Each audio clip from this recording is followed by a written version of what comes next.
وانشق البحار.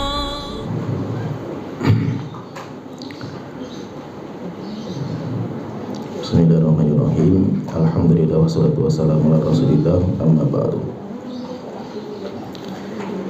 Kita melanjutkan pembahasan kitab Al-Usul Ats-Tsalatsah, 3 fondasi dalam agama kita yang akan ditanyakan oleh malaikat mungkar dan nakir dalam kuburan kita. Dan telah kita jelaskan tentang kesempurnaan agama Islam, dan agama Islam sempurna dan paripurna sehingga tidak butuh tambahan, tidak butuh modifikasi, tidak butuh pengurangan. Setelah itu kita lanjutkan pembahasan yang disebutkan oleh penulis. Semoga Allah Ta'ala merahmati beliau. Penulis mengatakan wa dalilu ala mautihi sallallahu alaihi wasallam qauluhu ta'ala, dan dalil akan wafatnya Rasulullah sallallahu alaihi wasallam yaitu Allah Ta'ala berfirman dalam surat Zumar ayat 30 sampai 31.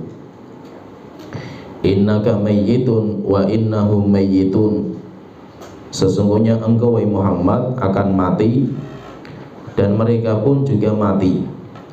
Thumma innakum yaumal qiyamati inda rabbikum takhtasimun, setelah itu nanti kalian pada hari kiamat di sisi Tuhan kalian akan bermusuhan, yaitu akan bercerai-berai menjadi 2 golongan. Ada yang menuju ke rahmat Allah Ta'ala, ke surga. Ada yang menuju kepada kemurkaan Allah Ta'ala, yaitu di neraka Jahannam.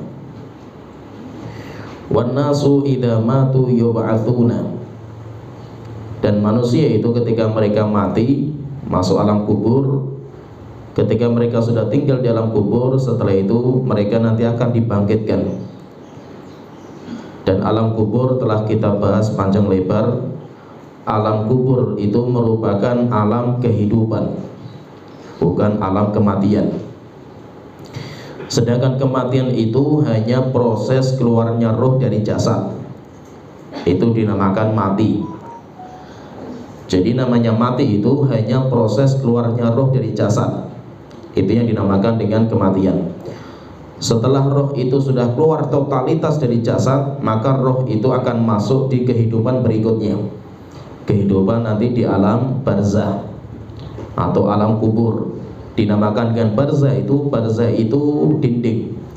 Wa min waraihi barzakhun ila yaumi yub'atsun, di belakang orang yang meninggal dunia itu ada barzah. Barzah itu dinding pemisah antara alam kubur dengan alam dunia, sehingga dinamakan dengan alam barzah, alam pemisah. Sehingga di alam kubur itu mereka hidup kembali. Itu kehidupan kita yang kedua, yaitu di alam kubur. Alam kubur itu bukan alam kematian, sebagaimana yang sering difahami oleh banyak orang. Kematian itu hanya proses keluarnya roh dari jasad. Setelah keluar totalitas, maka roh itu akan masuk di alam berikutnya, yaitu alam kubur. Di mana itu alam kubur? Alam kubur itu tempatnya berbeda-beda sesuai dengan kadar amal mereka masing-masing. Ada yang alam kuburnya itu sudah masuk surga, para syuhada, mujahid yang meninggal dunia, alam kuburnya mereka itu sudah di surga. Ada yang alam kuburnya itu di pintu surga, pengen masuk surga nggak boleh. Yaitu siapa? Yaitu para syuhada yang punya utang. Para syuhada yang punya utang, mereka pengen masuk surga nggak diizinkan, sehingga mereka di depan pintu surga. Ada yang alam kuburnya itu di langit, seperti para nabi dan rasul itu mereka di langit. Ada yang alam kuburnya itu di bumi, mereka terhenti, yaitu dihentikan di bumi. Ada yang alam kuburnya itu di neraka. Ada yang alam kuburnya itu di pintunya neraka. Sehingga alam kubur itu nanti berbeda-beda sesuai dengan tingkatan mereka masing-masing. Ada yang di kuburan berhenti di situ ada, tetapi tidak semuanya. Sedangkan kuburan itu bukan alam kubur. Kuburan yang kita lihat dengan indera kita, dengan mata kita, itu alam dunia. Sehingga kuburan ada bentuknya, kemudian kita bisa melihat, itu alam dunia. Sedangkan alam kubur itu gak bisa terindra, karena alam kubur itu alam ghaib. Setelah orang itu selesai nanti dari alam kubur, maka nanti mereka akan dibangkitkan. Setelah itu mereka dikumpulkan di padang mahsyar. Sehingga penulis mengatakan wan nasu idza matu yub'atsun. Manusia itu kalau mereka sudah meninggal dunia, masuk alam kubur, setelah itu nanti mereka akan dibangkitkan dari kubur mereka. Wa dalilu qaulu ta'ala, dan dalilnya firman Allah Ta'ala dalam surat Tauha ayat 55, minha khalaqnakum wa fiha nu'idukum wa minha nukhrijukum taratan ukhra. Dari tanah aku ciptakan kalian wahai manusia, dan kepada tanah kami kembalikan. Yaitu kalian mati dikubur di tanah, jadi tanah. Wa minha nukhrijukum taratan ukhra, dan dari tanah juga kami keluarkan kalian dari kuburan untuk dihidupkan pada kehidupan berikutnya. Yaitu kita manusia itu nggak bisa lepas dari tanah. Kita diciptakan dari tanah, kita hidup di tanah, kita nanti mati dikuburkan di tanah, dan kita nanti akan dibangkitkan juga dari tanah. Wa qaulu ta'ala, dan Allah Ta'ala juga berfirman dalam surat Nuh ayat 17-18 tentang dalil bahwa nanti manusia itu akan dibangkitkan dari kubur mereka. Wallahu ambatakum minal ardi nabata. Sesungguhnya Allah telah mengeluarkan dari tanah tumbuh-tumbuhan. Tsumma yu'idukum fiha wa yukhrijukum ikhraja. Yaitu Allah itu menumbuhkan kalian dari tanah itu kehidupan, yaitu kita itu dimulai kehidupan kita itu dari tanah. Tsumma yu'idukum fiha. Setelah itu nanti Allah akan mengembalikan kalian kepada tanah. Wa yukhrijukum ikhraja, dan Allah nanti akan mengeluarkan kalian juga dari tanah. Setelah itu nanti kita hidup kembali, kemudian kita nanti akan masuk di alam akhirat kita. Wa ba'dal ba'thi muhasabuna wa majziyuna bi amalihim. Dan setelah mereka itu dibangkitkan, nanti mereka akan dihisab, dan mereka nanti akan mendapatkan balasan terhadap amal mereka. Sudah kita sebutkan panjang lebar iman kepada hari akhir, dan panjang lebar kita sebutkan bagaimana fase kehidupan setelah kematian kita. Yaitu kalau kita itu nanti dibangkitkan, kita awal kali itu masuk di padang mahsyar. Setelah itu nanti kita akan sidang sama Allah Ta'ala. Kita semuanya dipanggil satu persatu, tidak ada penerjemah antara Allah dengan kita. Setelah itu nanti kita akan dihisab. Dihisab itu dibaca buku tulisan amal kita. Setelah itu nanti akan ditimbang amal-amal kita. Kemudian setelah itu nanti akan diberikan sertifikat terhadap amal kita. Ada yang menerima dengan tangan kanan, ada yang dari tangan kirinya, ada yang dari belakang punggungnya. Setelah itu baru diizinkan untuk fase berikutnya, yaitu menyeberang jembatan. Kalau gagal, dia akan berjatuhan ke neraka jahanam. Kalau selamat, dia bisa menyeberang, nanti akan masuk ke fase berikutnya, yaitu masuk ke qantharah, dibersihkan finishingnya, pembersihan terakhir terhadap dosa-dosa dia, sampai akhirnya setelah selesai nanti diizinkan dia itu untuk menuju pintu surga. Setelah itu baru nanti akhirnya dia masuk surga. Kalau sudah masuk surga, orang sudah masuk neraka jahanam, maka sudah kekal dan abadi, sudah tidak ada proses lagi. Mereka hanya yang di surga menikmati kenikmatan surga tidak pernah berakhir. Sedangkan yang di neraka, mereka akan menikmati azab mereka tidak pernah berakhir. Ketika sudah penghuni surga masuk surga, penghuni neraka sudah masuk neraka, sudah nggak ada lagi perubahan, nanti Allah akan mendatangkan kematian dalam bentuk domba. Setelah itu dipanggil penghuni surga, wahai penghuni surga, lihat sini. Semuanya lihat. Kambing itu, domba itu. Setelah itu Allah bertanya, apa ini? Maka mereka mengatakan kematian. Setelah itu Allah panggil penghuni neraka, wahai penghuni neraka jahanam, lihat semua ini. Setelah itu semuanya melihat, kemudian ditanya sama Allah Ta'ala, apa ini? Mereka mengatakan kematian. Setelah itu kematian disembelih di tengah-tengah antara penghuni surga dan penghuni neraka jahanam. Setelah itu Allah Ta'ala mengatakan, al-yauma khuludun fala mauta. Hari ini mulai kalian kekal dan abadi. Sudah tidak ada lagi kematian, tidak ada lagi kehancuran bagi kalian. Yang ada penghuni surga cuma menikmati kenikmatan surga kekal dan abadi. penghuni neraka jahanam merasakan azab dahsyatnya neraka jahanam kekal dan abadi, tidak pernah keluar selama-lamanya mereka. Sehingga nanti setelah kita itu dibangkitkan, nanti kita akan dihisab dan kita akan diberikan balasan terhadap amal kita masing-masing. Wa dalilu qaulu ta'ala, dan dalilnya firman Allah Ta'ala dalam surat An-Najm ayat 31, liyajziyal ladzina asa'u bima 'amilu wa yajziyal ladzina ahsanu bil husna, supaya Allah memberikan balasan kepada orang-orang yang jelek amalnya, yaitu orang-orang yang berbuat dosa dan maksiat, diberikan balasan sesuai dengan kadar amal dia. Wa yajziyal ladzina ahsanu bil husna, sedangkan orang-orang yang baik mereka nanti akan mendapatkan balasan dari kebaikan mereka. Sampai walaupun amal yang mereka kerjakan itu sebesar biji dzarrah. Dzarrah itu partikel paling kecil yang ada di dunia, itu namanya dzarrah. Sering diartikan dzarrah itu dengan biji sawi, tapi rupanya biji sawi itu masih ada yang lebih kecil lagi, yaitu debu. Debu pun masih ada yang lebih kecil lagi, yaitu atom. Atom itu paling kecil. Rupanya diteliti lagi, itu atom pun rupanya masih ada terpecah lagi itu. Atom itu gabungan beberapa partikel. Jadi partikel yang paling kecil yang tidak bisa dibangun lagi, tidak bisa dipecah lagi, itu namanya dzarrah.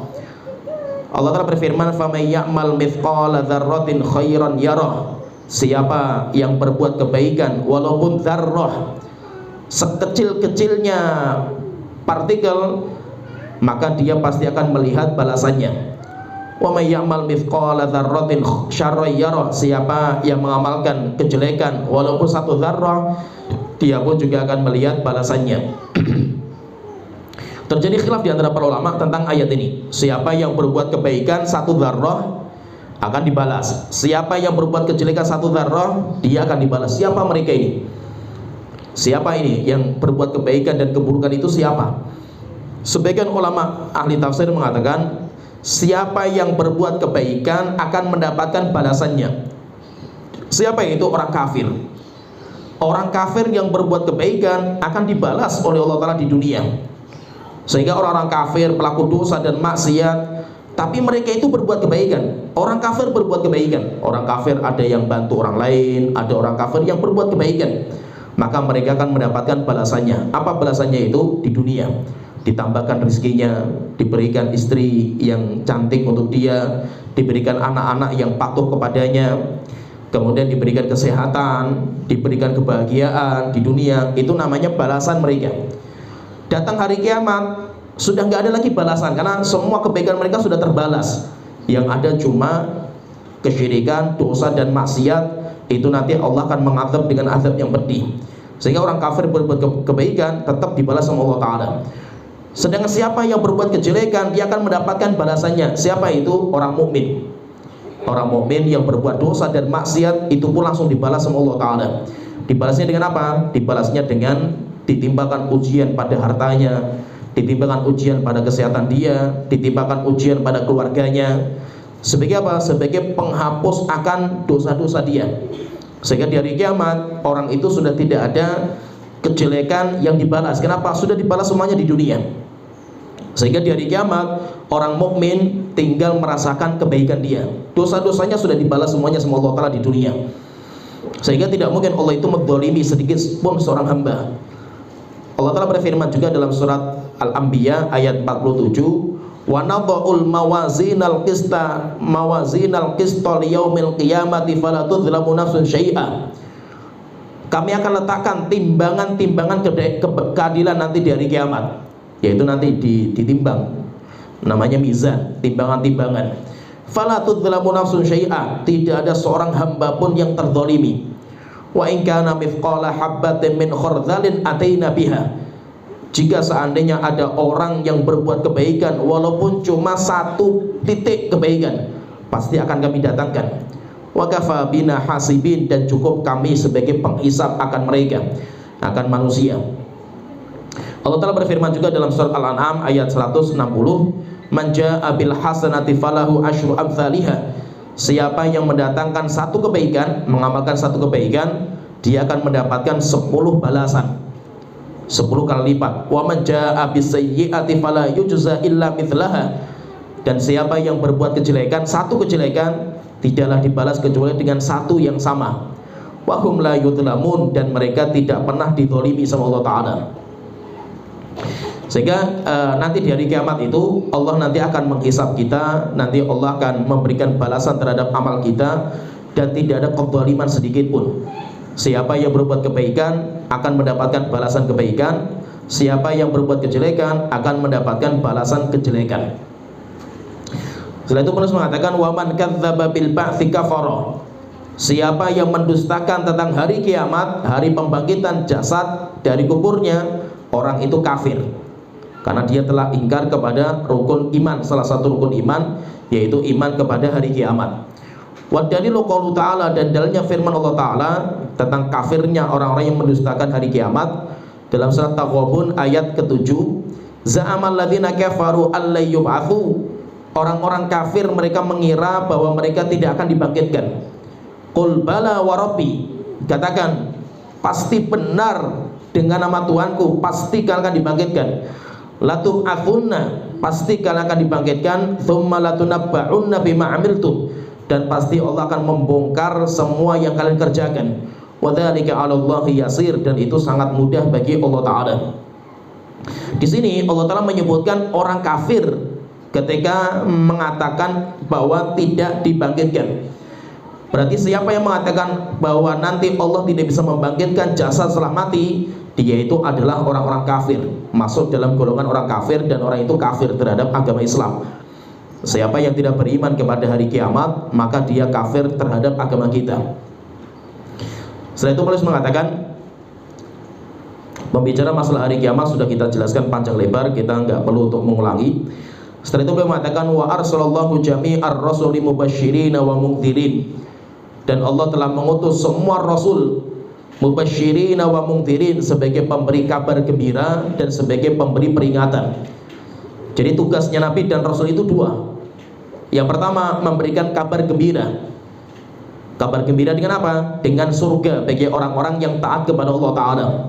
Yang kedua, wa mungdzirin, memberikan peringatan. Datang untuk memberikan peringatan akan azab neraka jahanam bagi orang-orang yang durhaka kepada Allah Ta'ala. Semua Nabi dan Rasul pasti itu misinya. Misinya itu mesti menggambarkan bahwasanya nanti itu ada surga, ada neraka. Surga disediakan bagi yang taat kepada Allah Ta'ala, neraka disediakan bagi yang bermaksiat kepada Allah Ta'ala. Wa dalilu qaulu ta'ala, dan dalilnya firman Allah Ta'ala, dalil kalau Nabi dan Rasul itu diutus untuk memberi peringatan dan memberikan kabar gembira. Dalam surat An-Nisa ayat 165, rusulan mubasysyirin wa mungdzirin. Rasul-rasul yang diutus oleh Allah Ta'ala itu mubasysyirin, mereka itu pemberi kabar gembira, wa mungdzirin, dan sebagai pemberi peringatan, li'alla yakuna linnasi 'alallahi hujjatun ba'da rasul, supaya tidak ada alasan yang dimiliki manusia di hadapan Allah setelah diutusnya Rasul. Yaitu maksudnya apa? Kenapa Allah mengutus Nabi dan Rasul dan mengajarkan pintu-pintu kebaikan dan memberikan peringatan pintu-pintu kejelekan, supaya nanti di hadapan Allah tidak ada seorang manusia pun yang dia itu punya alasan dengan mengatakan, Tuhanku, kan saya belum tahu ilmunya. Ketika ada orang mau diazab, misalkan ada orang dia itu berzina mau diazab, orang tidak bisa lagi mengatakan, Tuhanku, saya belum tahu, kan belum datang kepada kita seorang yang mengajarkan ilmunya. Maka Allah Ta'ala sudah datang Rasul kepada kalian, dan Rasul membawa kitab suci, sudah disampaikan kepada kalian. Kalau ada orang yang dia itu memang belum sampai ilmunya, tidak mungkin Allah itu mengazabnya, karena Allah Ta'ala sudah bersumpah untuk dirinya, wa ma kunna mu'adzibina hatta nab'atsa rasulah, kami tidak mungkin mengazab kaum sampai kami utus kepada mereka seorang Rasul. Tidak mungkin Allah mengazab manusia sebelum ilmunya itu datang kepada mereka.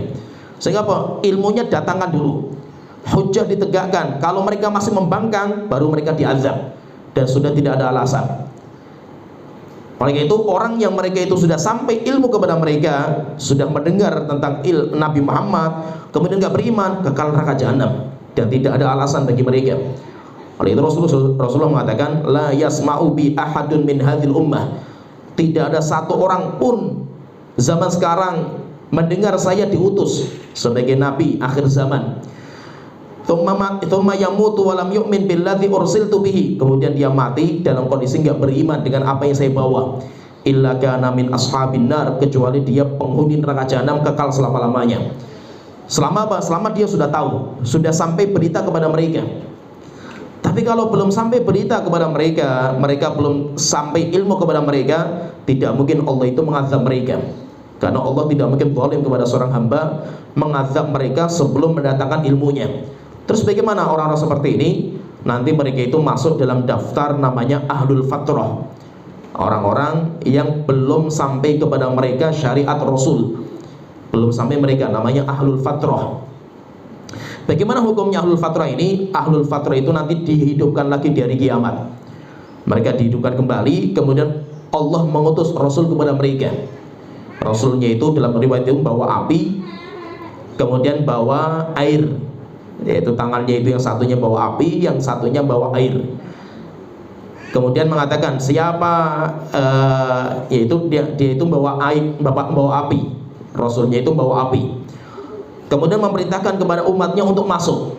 Masuklah kamu ke dalam api, kalau kamu masuk api kamu akan masuk surga. Akhirnya ketika mereka masuk dalam api, maka rupanya mereka itu masuk dalam air. Yang tidak mau masuk dalam api itu, maka mereka nanti akan diazab di dalam api tersebut. Sehingga menunjukkan ahlul fatrah itu gak mungkin diazab sama Allah Ta'ala langsung. Pasti Allah akan mengutus kepada mereka seorang Rasul untuk mengajarkan kebenaran kepada mereka. Kalau mereka membangkang, setelah itu baru nanti mereka akan diazab. Sehingga kenapa Allah itu mengutus para nabi dan Rasul? Allah menurunkan kitab suci untuk memotong hujjah, memotong alasan, sehingga supaya nanti di hari kiamat tidak ada seorang pun yang punya alasan dengan mengatakan, wahai Tuhanku, saya belum tahu ilmunya. Sudah tidak ada lagi. Kenapa? Karena Nabi sudah diutus. Begitu Nabi dan Rasul itu diutus oleh Allah Ta'ala sebagai mubasyirin wa mundhirin, pemberi peringatan dan sebagai pemberi kabar gembira. Tujuannya apa? Li'alla yakuna linnasi 'alallahi hujjatun, supaya manusia di hadapan Allah tidak punya alasan lagi ba'da Rasul, setelah diutusnya Rasul itu. Wa awwaluhum Nuhun alaihi salam, dan Rasul pertama itu Nabi Nuh. Rasul pertama itu Nabi Nuh. Wa akhiruhum Muhammadun sallallahu alaihi wasallam, dan Rasul yang akhir adalah Nabi Muhammad sallallahu alaihi wasallam. Wa dalilu ala anna awwalahum Nuhun alaihi salam, dalil bahwasanya Nabi Nuh itu Rasul pertama adalah firman Allah Ta'ala dalam surat An-Nisa ayat 163. Inna auhayna ilaika kama auhayna ila Nuhin wan nabiyyina min ba'di. Kami telah mewahyukan kepada engkau ya Rasulullah kitab suci ini sebagaimana kami telah memberikan wahyu kepada Nuh dan nabi-nabi setelahnya. Disebutkan Nuh bukan Nabi Adam, karena Nabi Nuh itu adalah Rasul pertama. Sedangkan Rasul pertama itu Nabi Adam. Nabi Adam itu Rasulun Mukallam, seorang nabi yang diajak bicara langsung sama Allah Ta'ala. Tetapi Nabi Adam itu bukan Rasul. Nabi Adam itu nabi tapi bukan Rasul. Sedangkan Rasul pertama itu Nabi Nuh. Kenapa Nabi Nuh itu Rasul pertama? Karena kesyirikan terjadi di umat manusia itu awalnya di zaman Nabi Nuh. Sedangkan zaman Nabi Adam dosa itu ada. Anaknya Nabi Adam kan membunuh saudaranya, dosa ada. Tetapi nggak ada dosa kesyirikan. Tidak ada namanya manusia yang menyembah selain Allah Ta'ala, nggak ada. Sehingga tidak ada Rasul yang diutus. Setelah itu nanti setelah 10 kurun, disebutkan oleh Abdullah bin Abbas itu, dari Nabi Adam itu sampai 10 kurun, 10 generasi nggak ada kesyirikan. Setelah 10 ini baru mulailah ada orang-orang yang menyembah selain Allah Ta'ala. Mereka punya 5 berhala. Berhalanya itu ada 5, dan 5-nya itu semuanya orang-orang soleh yang meninggal dunia. Setelah itu Allah mengutus kepada mereka Rasul pertama, namanya Nabi Nuh. Nabi Nuh berdakwah, dakwahnya sampai 950 tahun kepada mereka. Tapi wa ma amana ma'ahu illa qalil, tidak ada yang beriman kecuali sangat-sangat sedikit. Masyarakatnya itu menyembahnya sama berhala. Berhalanya itu ada 5, sebagaimana Allah sebutkan dalam surat Nuh, la tadharunna alihatakum wa la tadharunna waddan. Kalian jangan meninggalkan sesembahan kalian, yaitu ini kata tokoh-tokoh mereka. Wa la tadharunna waddan, yang pertama wad, wala suwa'an, yang kedua suwa', wala yaghutha, yang ketiga yaghut, wa ya'uq wa nasra, yang keempat Yahud dan Nasr. Kemudian yang kelima itu Nasr. Ada 5. Sampai akhirnya nanti Nabi Nuh berdoa untuk dibinasakan semuanya. Rabbi la tadhar 'alal ardi minal kafirin dayyara. Tuhanku, binasakan semua umatku ini. Jangan kau sisakan satu rumah pun dari rumahnya orang kafir. Innaka in tadharhum, kalau kau sisakan mereka, pasti mereka nanti akan berbuat kemaksiatan lagi. Akhirnya dikabulkan sama Allah Ta'ala. Setelah itu didatangkan banjir bandang sampai hancur. Nabi Nuh hanya membawa orang-orang yang beriman. Sehingga kesyirikan pertama itu menimpa kepada Nabi Nuh, dan beliau diutus berdakwah sampai 950 tahun. Tetapi yang beriman kepada beliau itu sangat sedikit. Sehingga Nabi Nuh itu Rasul yang pertama. Sedangkan Nabi yang pertama itu Nabi Adam alaihissalam. Jumlahnya Rasul 300-an, 315 kalau lebih pastinya. Sedangkan jumlahnya Nabi 124.000. 124.000 jaman ghafiron, kata Rasulullah, jumlah yang sangat besar. Allah mengangkat mereka menjadi nabi, itu jumlahnya banyak sekali. Tetapi nama yang disebutkan dalam Al-Quran itu cuma 25. Jadi 25 nabi itu maksudnya 25 nabi yang namanya itu disebutkan dalam Al-Quran. Walaupun ada yang diceritakan ceritanya dan ada yang nggak diceritakan. Ada nabi yang ceritanya itu nggak ada, nggak disebutkan. Dan mayoritas nabi dan rasul itu namanya nggak dicantumkan dalam Al-Quran, sehingga kebanyakan itu nggak disebutkan. Rusulan mubasyirin, yaitu ada rasul-rasul itu qad qasasnahum 'alaika, yang kami kisahkan ceritanya kepada engkau, wa minhum lam naqsusum 'alaika, dan ada di antara mereka yang kami ceritakan. Mayoritas nabi dan rasul itu namanya nggak disebutkan. Sehingga rasul pertama itu Nabi Nuh, sedangkan kalau nabi pertama itu Nabi Adam. Dan penutupnya itu adalah Nabi kita Muhammad SAW, itu sebagai penutup. Bedanya apa antara Nabi dan Rasul itu? Bedanya ada 3. Kata para ulama, pendapat yang paling kuat itu bedanya 3. Yang pertama, setiap Rasul itu pasti Nabi, dan tidak setiap Nabi itu Rasul. Jadi Rasul itu tingkatan setelah kenabian. Jadi orang itu masuk Nabi dulu. Setelah Nabi, ada di antara mereka yang diangkat lagi derajatnya, naik ke tingkatan Rasul. Maka setiap Rasul itu pasti Nabi, karena untuk menjadi Rasul itu harus melewati fase kenabian dulu. Tapi tidak semua Nabi itu Rasul. Ini yang pertama. Kemudian yang kedua, Rasul itu diutus kepada qaumin muwafiqin. Rasul itu diutus kepada qaumin mukhalifin, kepada kaum yang berbuat kesyirikan. Sedangkan Nabi diutus kepada kaum yang masih bertauhid. Jadi masyarakatnya itu masih bertauhid kepada Allah Ta'ala. Diutus kepada mereka seorang Nabi. Kemudian yang ketiga, Rasul itu datang dengan membawa kitab suci, kitab suci yang baru. Sedangkan Nabi tidak membawa kitab suci, tetapi Nabi itu mengajarkan kitab suci dari Rasul sebelumnya. Nabinya Bani Israil itu banyak, tapi yang membawa kitab suci cuma Nabi Musa. Sehingga nabi-nabi setelah Nabi Musa itu, mereka itu berhukum dengan kitab Taurat. Kitab Tauratnya Nabi Musa, karena nabi-nabi gak bawa kitab suci. Yang bawa kitab suci itu Rasul. Setelah itu beliau mengatakan, wa kullu ummatin ba'atsallahu ilaiha rasulan min Nuhin ila Muhammad.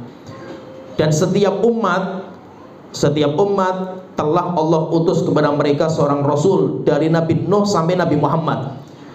Yang dimaksud dengan umat di sini itu kata para ulama, ummatun azimah, kumpulan manusia, umat yang besar, sehingga mereka itu punya kelompok, punya tempat tinggal, mereka itu jumlahnya besar. Itu namanya dinamakan dengan umat. Tidak setiap orang maksudnya itu. Ada orang satu tinggal di puncak gunung, atau beberapa suku tinggal di pedalaman. Tidak. Yang dimaksud dengan umat itu kumpulan manusia dengan jumlah yang banyak. Diutus kepada mereka seorang rasul. Sehingga ada yang tidak diutus kepada mereka seorang rasul itu ada. Seperti dinamakan tadi dengan ahlul fatrah, suku-suku pedalaman. Tidak diutus kepada mereka seorang rasul, mereka namanya ahlul fatrah. Tapi kalau tempat-tempat yang besar itu dinamakan dengan umat, pasti Allah utus kepada mereka seorang rasul. Min Nuhin ila Muhammad, sejak zaman Nabi Nuh sampai Nabi Muhammad. Ya'muruhum bi ibadatillahi wahdah. Dan rasul itu dakwah intinya mereka itu ada dakwah inti yang menyamakan semua dakwahnya para nabi dan rasul itu sama. Istilahnya kayak benang merahnya itu, yang menyamakan semua itu ada. Dan ada dakwah yang setiap nabi itu beda-beda. Sehingga Rasulullah mengatakan al-anbiya abnaul allat, abuhum wahid wa ummahatuhum mukhtalifah. Nabi-nabi itu kayak saudara sebapak lain ibu. Bapaknya satu, tapi ibunya beda-beda. Maksudnya apa? Mereka itu punya bapak dalam syariat. Maksudnya apa? Ada usul atau pondasi yang menyamakan semua dakwah Nabi dan Rasul itu sama. Tetapi ada yang membedakan. Yang membedakan itu syariat. Likullin ja'alna minhum syir'atan wa minhaja. Setiap nabi kami jadikan syariat yang beda-beda. Sehingga syariatnya kita beda sama syariat sebelumnya. Sholat 5 waktu sehari semalam kan cuma kita. Puasa Ramadan cuma kita. Nabi-nabi nggak ada yang seperti itu. Demikian juga contohnya misalkan orang zaman dulu itu boleh menikahi wanita adik sama kakaknya itu langsung bisa. Setelah itu Allah Ta'ala mengatakan wala tajma'u bainal ukhtain. Jangan kamu kumpulkan adik dan kakaknya dalam satu ikatan pernikahan. Tidak boleh. Contoh lagi, zaman dulu boleh menikahi istri bapak. Kalau bapak kita punya istri, bukan ibu kita, berarti kan ibu tiri kita itu. Bapak kita meninggal dunia, boleh dinikahi. Tapi setelah itu datang Islam tidak dibolehkan. Wala tankihu ma nakaha aba'ukum. Janganlah kalian itu menikahi istrinya bapak kalian. Illa ma qad salaf, kecuali kalau itu syariat sebelumnya. Syariat sebelumnya boleh, tapi syariat kita sudah nggak dibolehkan. Berarti apa? Ada syariat itu yang dibedakan itu ada, tapi ada benang merah yang menyamakan. Apa benang merahnya itu? Semua nabi dan rasul itu dakwah mereka itu satu, yaitu apa? Mengajak untuk beribadah hanya kepada Allah Ta'ala. Itu benang merahnya itu. Semua sama, tidak ada perbedaan dalam masalah ini. Wa yanhagum an ibadati tauhid, dan melarang semua umatnya untuk menyembah tauhid. Tauhid itu sesembahan selain Allah Ta'ala. Semua dakwahnya seperti ini. Walaupun nanti syariatnya beda-beda, cara ibadah kepada Allahnya itu caranya kayak apa? Itu beda-beda. Wa dalilu qaulu ta'ala, dan dalil bahwa semua nabi, semua rasul itu dakwahnya satu. Yaitu dalam surat An-Nahl ayat 36 Allah Ta'ala berfirman, "Wa laqad ba'atsna fi kulli ummatin rasulan." Kami telah mengutus kepada setiap umat seorang rasul. Dakwahnya apa? Ani'budullah, sembahlah Allah, wajtanibut tauhid, dan tinggalkan tauhid, tinggalkan segala sesembahan selain Allah Ta'ala. Sehingga dakwah Nabi dan Rasul sama. Intinya ini, memerintahkan umatnya untuk menyembah hanya kepada Allah Ta'ala, kemudian melarang mereka untuk menyembah kepada selain Allah Ta'ala. Waftaradallahu ala jami'il ibad al-kufra bit tauhid wal imana billah. Dan Allah mewajibkan atas setiap manusia, siapapun nabi mereka, siapapun rasul mereka, semuanya wajib untuk kafir kepada tauhid dan beriman kepada Allah Ta'ala. Berarti ada dua di sini. Pertama, iman kepada Allah Ta'ala, menyembah kepada Allah Ta'ala. Yang kedua, kufur kepada tauhid. Dan itu kayak antara Allah dan tauhid itu kayak lawan belakangnya, tidak bisa digabungkan. Qala Imam Al-Qayyim rahimahullah ta'ala, at-tauhid, Al-Imam Al-Qayyim beliau mengatakan tauhid itu apa? Ma tajawaza bihil abdu haddahu min ma'budin au matbu'in au muta'in. Sekarang tauhid itu apa? Nah, kita bahas sekarang tauhid. Jadi dakwah, inti dakwahnya para nabi dan rasul itu beriman kepada Allah, menyembah kepada Allah. Kemudian yang kedua, kafir kepada tauhid, berlepas diri kepada tauhid. Tauhid itu apa? Tauhid itu nanti asal kalimat dari toghayatuhu. Falamma toghal ma, ketika air itu sudah mulai togho itu meluap sehingga melampaui batasnya itu. Jadi togho, ya toghawud. Jadi aslinya itu, lafadznya itu aslinya toghawud dalam bahasa Arab itu. Malakut wazannya seperti itu. Kalau kita belajar bahasa Arab itu nanti ada wazannya itu fa'alut, malakut, ya kan, samawud itu. Kemudian toghawud, itu lafadznya seperti itu. Tapi setelah itu dari kalimat toghawud dihapus, ada beberapa penghapusan, akhirnya jadinya toghut. Nah, jadinya seperti itu. Toghut itu apa? Sesuatu yang melampaui batas, sesuatu yang meluap dari batasannya itu, kayak air yang meluap, yaitu air di kolah. Batasannya kolah itu seperti itu, di batasannya itu, tapi airnya terlalu banyak, akhirnya tumpah airnya itu. Sesuatu yang meluap, sesuatu yang melebihi dari batasannya itu namanya toghut. Nah, kalau tauhid yang kita bahas di situ apa? Al-Imam Al-Qayyim beliau mengatakan ma tajawaza bihil abdu haddahu. ketika seorang hamba melampaui dari kehambaan dia. Jadi apa? Hamba itu, namanya hamba itu punya batasan. Batasan itu apa? Dia itu makhluk, nggak mungkin disembah. Kalau yang disembah itu Khalik, sang pencipta, itu namanya Tuhan yang disembah. Manusia itu makhluk. Ketika manusia itu dia melampaui batasnya sebagai kehambaan, akhirnya dia itu dinaikkan derajatnya sebagai Tuhan, atau anaknya Tuhan, atau disembah, yaitu merupakan sifat khususnya Allah Ta'ala. Maka itu dinamakan dengan tauhid. Itu tauhid itu apa? Ma tajawaza bihil abdu haddahu.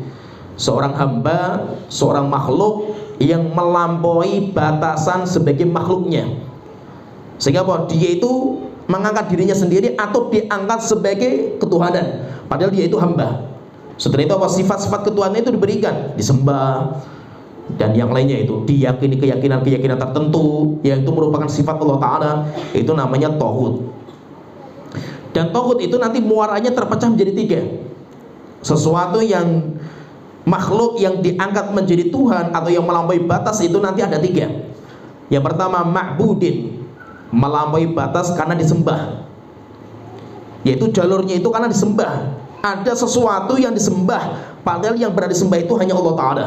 Batu, pohon, manusia disembah sama orang. Berarti dia itu menjadikan batu, pohon itu sebagai tauhid. Kenapa? Karena dia makhluk, disejajarkan dengan Tuhan yang disembah itu. Maka itu namanya tauhid. Au matbu'in, atau diikuti, atau sesuatu yang diikuti. Siapa itu? Ulama.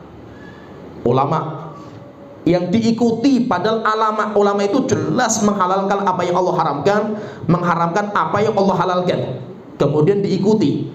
Berarti apa? Dia itu mensejajarkan ulama itu dengan Allah Ta'ala, pembuat syariat baru. Kemudian yang ketiga, muta'in, atau karena ditaati. Taati siapa itu? Pemimpin. Taat kepada pemimpin dalam bermaksiat kepada Allah Ta'ala, menjadikan pemimpin itu seperti tauhid yang berhak untuk ditaati. Berarti jalurnya itu ada 3, yaitu tauhid itu hamba makhluk yang melampaui batas sebagai kemakhlukan, itu ada 3 jalur. Melampauinya itu karena jalur disembah, atau karena jalur itu diikuti, atau yang ketiga itu ditaati. Diikuti atau ditaati. Jadi kalau disembah itu ada orang yang menyembah, kalau diikuti itu seorang ulama yang diikuti oleh pengikutnya, atau ditaati, taati seorang pemimpin yang ditaati oleh masyarakatnya dalam merubah hukum-hukum Allah Ta'ala, dijadikan seperti posisinya sebagai Tuhan. Maka itu dinamakan dengan tauhid. Setelah itu beliau mengatakan, berarti jalurnya menjadi tauhid itu ada 3 jalur ini. Ada 3 jalur. Setelah itu beliau mengatakan, wat tawaghitu katsiratun, dan tauhid itu banyak sekali. Dari situ nanti bercabang-cabang menjadi banyak sekali. Yang disembah, yang ditaati, yang diikuti, itu banyak sekali bercabang dari situ. Setelah itu beliau mengatakan, tapi tauhid itu pemimpin mereka itu ada 5. Tauhid itu jumlahnya banyak. Wa ru'usuhum khamsatun, tetapi pemimpin mereka, pemuka mereka itu ada 5. Yang pertama iblis la'anahullah. Yang pertama adalah iblis. Iblis itu tauhid, dan banyak penyembah iblis itu banyak. Semoga Allah melaknatnya. Wa man 'ubida wa huwa radin. Yang kedua, orang yang disembah dan dia ridho, walaupun dia gak memaksa orang itu menyembah. Ada orang yang diagungkan, disembah sama orang, dia tahu dan dia itu diam saja gitu. Dia tidak mengingkari, maka dia itu disembah dan ridho, maka dia termasuk tauhid juga. Wa man da'an nasa ila ibadati nafsihi. Yang ketiga, orang yang mengajak manusia untuk menyembah dirinya. Kalau itu sengaja, karena permintaan dia sendiri. Kalau yang kedua kan enggak. Kalau yang kedua itu kan bukan permintaan dia, tapi ada orang lain yang mengagungkan dia, dan dia itu asik, diam-diam saja lah, kayak istilahnya zona aman, sudah enak dengan itu, akhirnya dibiarkan saja lah, maka dia tauhid juga. Yang ketiga, dia memang memerintahkan orang lain untuk mengikuti dia, itu menyembah dia, itu tauhid juga. Kemudian yang keempat, wa manidda'a syai'an min ilmil ghaib, orang yang mendakwahkan dirinya itu tahu perkara yang ghaib.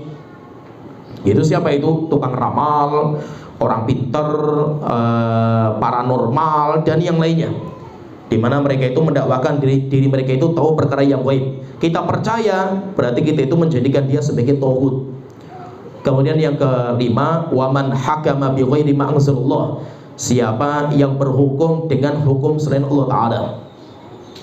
Orang yang berhukum dengan hukum selain Allah Ta'ala, nanti insya Allah masalah yang kelima ini akan kita rinci nanti pada pertemuan berikutnya, karena kita butuh perincian lebih detail.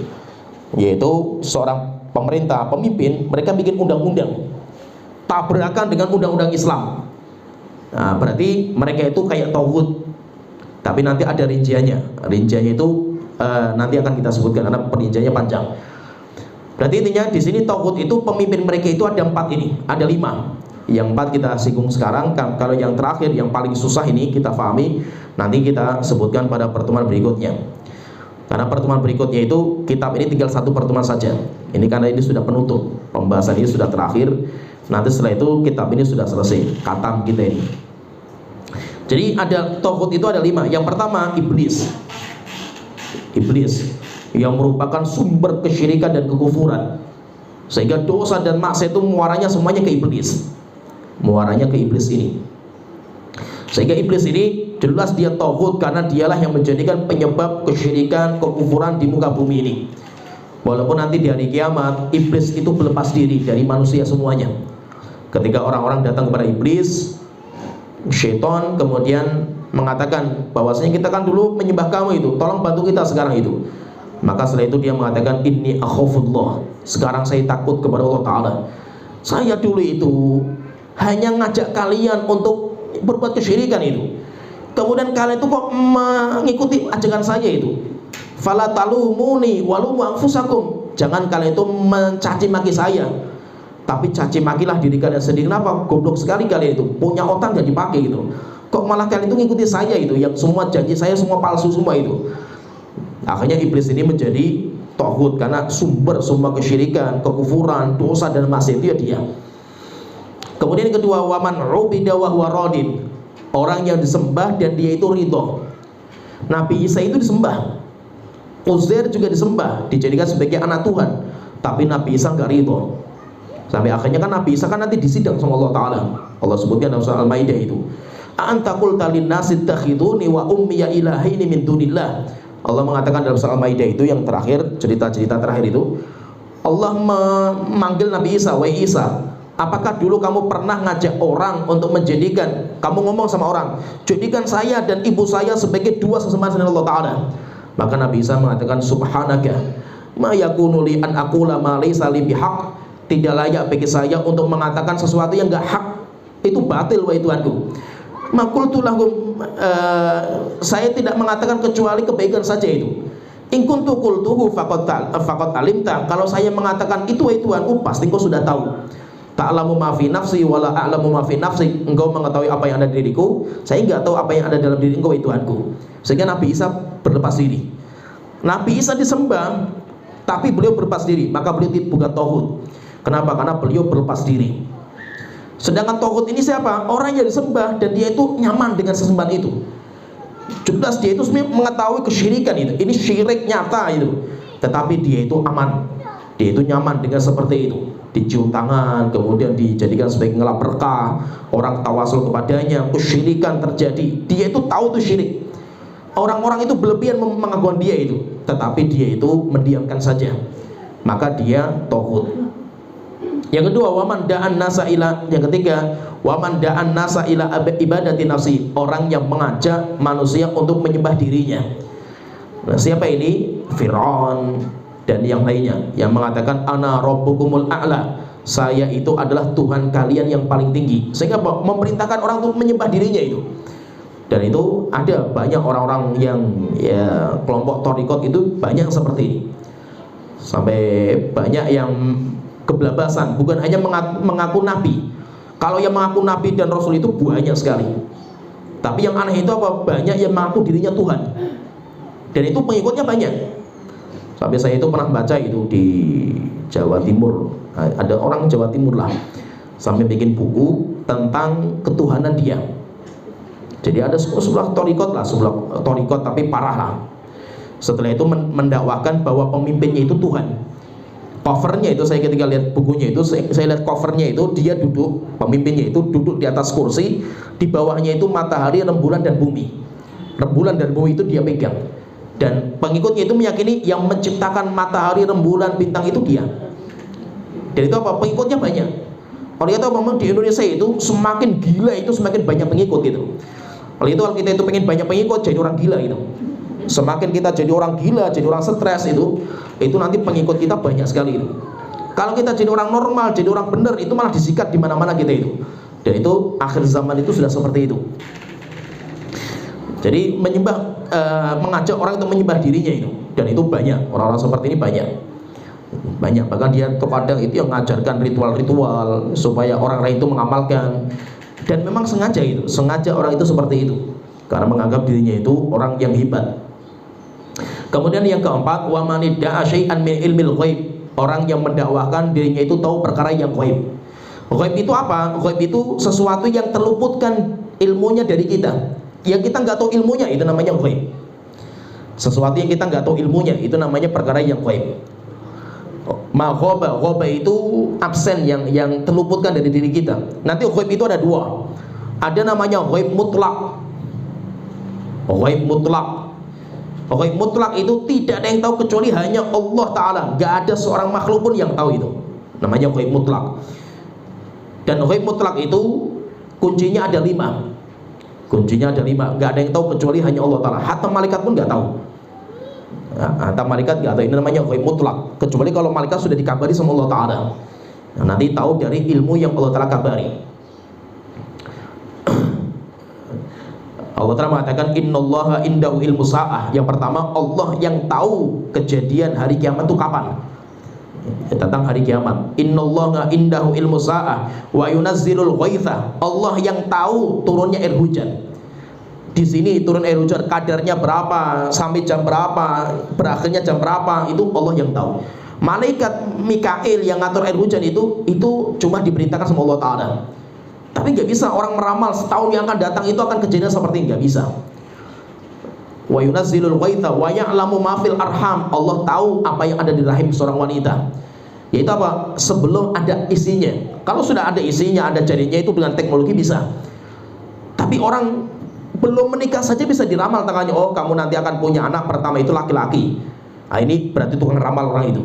Nggak ada yang tahu kecuali Allah Ta'ala. Wa ya'lamu ma fil arham wa ma tadri nafsum madza taksibu ghadan.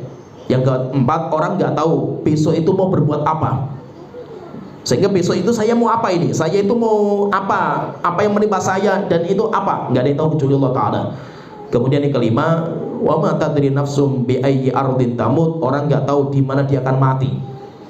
Ini namanya khamsun min mafatihil ghaib. 5 dari kunci-kunci perkara yang ghaib. Ini nanti masuk dalam namanya ilmu ghaib yang mutlak. Ilmu yang mutlak yang tahu hanya Allah Ta'ala. Kecuali kalau ada hamba yang diberitahu, malaikat diberitahu atau nabi diberitahu sama malaikat, baru akhirnya nanti dia itu bisa mengetahui. Kemudian yang kedua ghaib yang kedua itu namanya ghaib yang nisbi. Nisbi itu relatif. Sesuatu yang relatif. Relatif itu apa? Bagi orang yang menghadiri kejadian itu perkara yang bukan ghaib, karena dia tahu kejadiannya itu. Tapi bagi orang lain yang nggak hadir itu namanya perkara yang ghaib. Oleh itu Allah ketika menceritakan cerita-cerita nabi-nabi sebelumnya itu, nabi-nabi terdahulu, ceritanya Imran, ceritanya Nabi Isa, ceritanya Zakaria, Allah telah mengatakan dzalika min amba'il ghaibi. Itulah cerita-cerita ghaib yang kami ceritakan kepada engkau Muhammad. Bagi Nabi Muhammad kejadian itu ghaib karena Rasul nggak hadir. Tapi bagi Nabi Zakaria yang menghadiri kejadian ketika melempar undian, Nabi Zakaria mengamalkan, dia tahu kejadian itu. Ya, jadi kejadian di mana orang yang menghadiri itu bukan ghaib, tapi yang tidak hadir itu perkara yang ghaib. Orang kemalingan misalkan, orang kemalingan. Orang yang malingnya itu ketika maling dengan kejadian tahu kejadian itu, dia bukan ghaib lagi karena dia tahu kejadiannya itu. Tapi bagi orang yang nggak tahu itu, tuan rumahnya, Dia datang ke orang pintar, kemudian orang pintar juga nggak tahu kejadian itu, tapi tiba-tiba bisa menerawang orang pintar itu sampai akhirnya oh yang mencuri itu si fulan. Nah, berarti kita katakan berarti Anda itu tukang ramal. Anda itu tukang ramal, dan gak ada yang tahu seperti ini kecuali syaitan. Syaitan bisa tahu nggak? Bisa, karena syaitan itu dia itu punya prajurit banyak dan nanti bisa mengabarkan. Kita misalkan berobat kepada dukun, sebelum kita ngomong dukun sudah tahu, sudah Pak, kamu nggak usah cerita, saya sudah tahu kamu itu kan namanya si fulan, kamu tinggalnya di sini, kamu punya penyakit ini kan sudah bertahun-tahun kan, itu saya tahu semua, kamu nggak usah cerita sama saya, ini sudah saya siapkan obatnya. Pertanyaan, kok dia bisa tahu seperti itu? Dia bisa tahu karena dia itu punya syaitan. Dia punya, namanya kalau dalam bahasa mereka itu namanya khodam. Kita punya korin yang menyertai kita kemana saja kita berada. Kita mau pergi ke dukun, korin kita sudah ke sana itu, sudah membocorkan rahasianya itu, sehingga nanti khodamnya dukun itu mengabarkan kepada dukunnya, nanti akan datang itu jam sekian, ini orangnya namanya ini, penyakitnya ini, dukunnya sudah tahu. Dari mana tahunya itu? Dari kabar dari syaitan-syaitannya itu. Sehingga tidak ada yang mengetahui perkara yang gaib itu kecuali hanya Allah Ta'ala. Dan mempercayai ramalan gaib ini bahaya. Oleh itu Rasulullah mengatakan, man ata arrafan, siapa yang mendatangi tukang ramal, fasaddaqahu bima yaqul, dan dia membenarkan ramalannya itu, faqad kafara bima unzila ala Muhammad, orang itu kafir. Siapa yang percaya ramalan, kafir orang itu.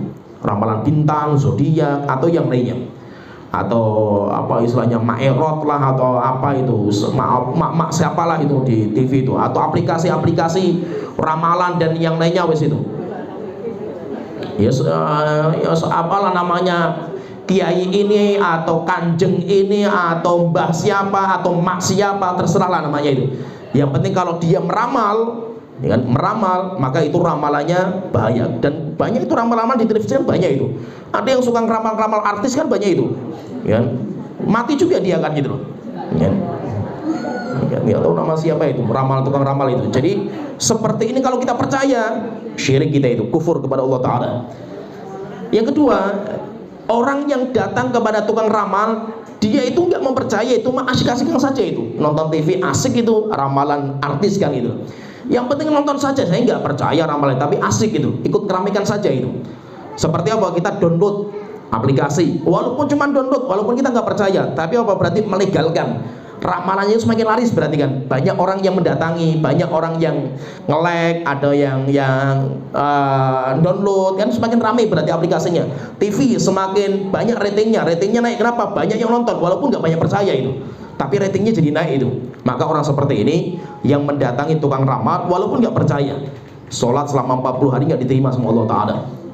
Sholat selama 40 hari, maka walaupun tujuannya apa? Ya iseng-iseng sajalah, daripada di rumah nganggur, kita nonton acara-acara seperti itu, maka itu bahaya. Itu bahaya. Tukang sihir seperti ini, tukang ramal, dukun, itu harus kita jauhi. Ini jadi yang keempat itu wa manidda'a syai'an min ilmil ghaib, orang yang mendakwakan sesuatu dari perkara yang ghaib. Kemudian nanti yang kelima nanti insyaallah akan kita bahas secara khusus. Wa man hakama bi ghairi ma anzalallah, orang yang berhukum dengan hukum selain Allah Ta'ala. Nanti insyaallah akan kita bahas bagaimana hukum berhukum dengan selain Allah Ta'ala. Seperti pemerintah kita misalkan kan dia berhukum dengan undang-undang dikarang sama karangan orang, padahal hukum Allah ada itu.